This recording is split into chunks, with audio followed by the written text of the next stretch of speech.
Good morning class. आज हम forms of organisation का जो सेकंड टाइप है लाइन एंड स्टाफ ऑर्गेनाइजेशन के बारे में जानेंगे। यह भी संगठन का एक दूसरा प्रकार है।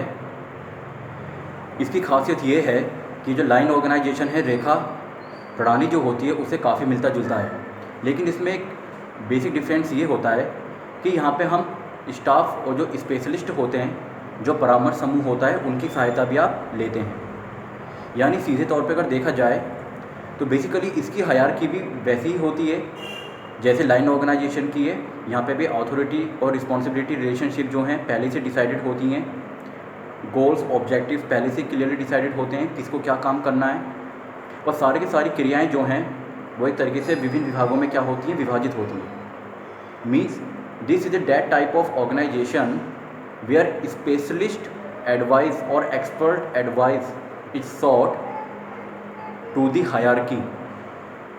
Here the authority and responsibility relationship is clearly exact and defined. Here the orders transfers from and instructions follow from the top level to the bottom level, and all the grievances and complaints moves from bottom to top level. तो एक तरीके से ये लंबत प्रणाली ही है hierarchy की, जहाँ पे आप बात कह सकते हैं कि टॉप लेवल से नीचे लेवल की तरफ ही इन्फॉर्मेशन यहाँ पे जाती है। यहाँ पे कम्युनिकेशन जो होता है वो इस हायरार्की के हिसाब से चलता है। इसको एक तरीके से आप टॉल स्ट्रक्चर भी कह सकते हैं। लेकिन यहाँ पे खासियत ये होती है कि अगर आप विभिन्न क्रियाओं को, जो एक्टिविटीज़ हैं, उनको अलग अलग डिपार्टमेंट में अगर डिवाइड करते हैं स्पेशलाइजेशन को ध्यान में रखते हुए, तो इससे ये होता है कि वहाँ पे हर डिपार्टमेंट में एक पर्टिकुलर हेड तो होता है, जो उसका एक तरीके से कौन होते हैं, मुखिया होता है। लेकिन उसको असिस्ट करने के लिए जो एक्सपर्ट्स होते हैं वो अपने सुझाव वहाँ पे देते हैं, तो उनकी नियुक्ति भी अलग से की जाती है। तो यू कैन से डैट यहाँ पे बेसिकली दो तरीके से कार्य निष्पादित हो रहा है। एक तो वो कि simple flow of work based on the authority and responsibility, and second thing is that the appointment of the expert service is meant to be provided to these hierarchy levels to different departments and functions. तो expert service जो है basically देखा जाए तो यहाँ पे जो किसी भी विभाग का जो मुखिया होता है उसी के डिसीजन जो होते हैं, निर्णय फाइनल होते हैं। लेकिन उसको जो परामर्श देने की स्थिति में वो नहीं होता है, उसको परामर्श या जो एडवाइस होती है वो सिर्फ एक्सपर्ट्स ही दे सकते हैं। तो इसलिए यहाँ पे जो कर्मचारी समूह है एक इम्पॉर्टेंट रोल क्या करता है, प्ले करता है। अब आइए इसके बारे में कुछ हम विशेषताओं के बारे में जानते हैं।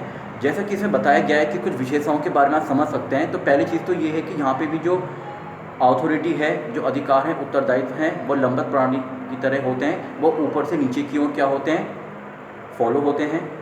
दूसरी चीज़ क्या है कि यहाँ पर कार्य को दो भागों में विभाजित किया गया है। एक तो वो समूह जो सोचने और विचार करने का कार्य करता है, और दूसरा वो समूह जो कार्य निष्पादित करता है। जो कार्य निष्पादित करता है बेसिकली वही व्यवहारिक तौर से एक तरीके से आपके लाइन ऑर्गेनाइजेशन है, रेखा संगठन है। तीसरी बात ये है कि इससे क्या होता है कि जो मैनेजर्स या जो डिपार्टमेंट अपना कार्य कर रहे हैं उनके ऊपर एक बर्डन जो होता है, बोझ जो होता है, वो कम हो जाता है।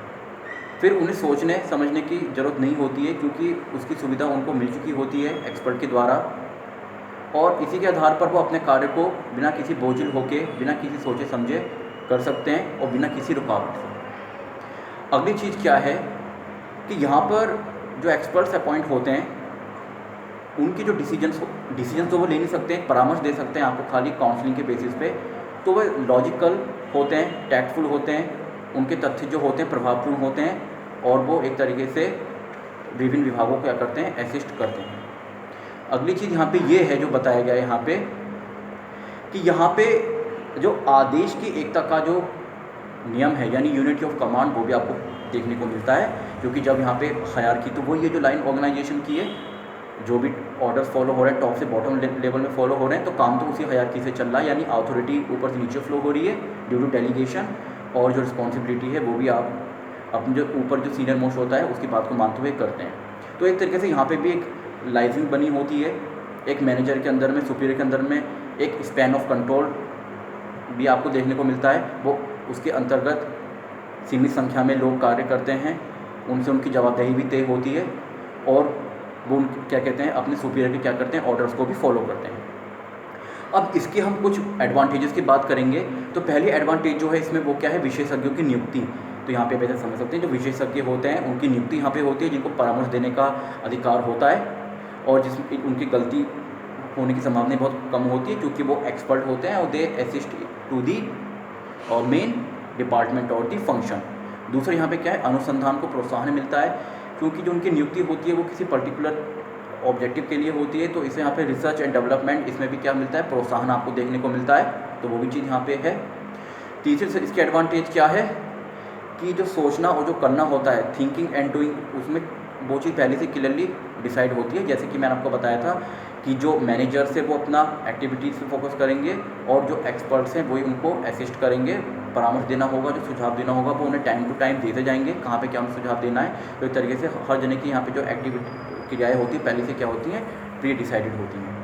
चौथा जो है वो ये है कि कुशल कर्मचारियों के लिए भी एक सुअवसर यहाँ पे देखने को मिलता है। जो कुशल कर्मचारी हैं इसका मतलब ये हो गया कि अगर आप किसी कर्मचारी को विशेषज्ञ के रूप में अपॉइंट करते हैं, if you are hiring someone as an expert, so you can take advantage of his expertise, so he may prove himself to the organisation.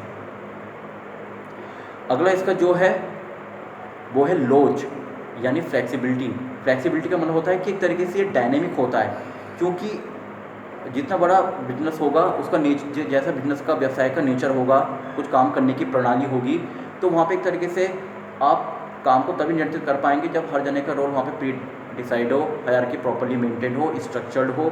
तो इसके हिसाब से क्या होता है कि वहाँ पे फ्लेक्सिबिलिटी भी हो सकती है। इससे प्रणाली क्या होगी जो आपकी पूर्णतः लोचदार होगी। इससे जो कर्मचारी है उनके कार्य को और एफिशिएंट और वर्कफ्लो को और भी आसान और सुविधाजनक बनाया जा सकता है। इसके और एडवांटेजेस हैं, जैसे ये आधुनिक व्यवसाय के लिए बहुत उपयुक्त है। It is suitable for current scenarios organisation और बिजनेस, क्योंकि वहाँ पे प्रणाली आपको देखने को मिलती है। हर जना समय के हिसाब से अपने कीमती समय को बर्बाद नहीं करना चाहता है, क्योंकि कॉम्पिटिटिव इन्वायरमेंट है। उसके हिसाब से आप चाहते हैं कि आप कोई भी निर्णय लें, एकदम लें और एकदम से उस कार्य को आगे बढ़ाएं। तो एक तरीके से आज के टाइम में ये सबसे ज़्यादा उपयोगी कह सकते हैं प्रणाली है लाइन स्टाफ ऑर्गेनाइजेशन। ये बहुत ऑर्गेनाइजेशन में आपको देखने को मिल भी जाएगी। अगली चीज़ जो इसका इंपॉर्टेंट एडवांटेज है वो, और जो इसकी इंपॉर्टेंस भी कह सकते हैं, वो ये है कि यहाँ पे नियंत्रण और समन्वय स्पष्ट रूप से होते हैं। ये सबसे इंपॉर्टेंट चीज़ है जो मैं आपको लाइन ऑर्गेनाइजेशन में समझा चुका हूँ कि कंट्रोल और coordination go side by side in hand. एक तरीके से आप कंट्रोल भी कर पाएंगे क्योंकि आपको पता है आपके सीमित दायरे में कितने लोग कार्य कर रहे हैं, और विभिन्न विभागों के बीच में एक कोऑर्डिनेशन जो लाइजनिंग होता है, तालमेल क्रियाओं का, वो भी हिसाब से आप उसमें भी अपना एक तालमेल बैठा सकते हैं।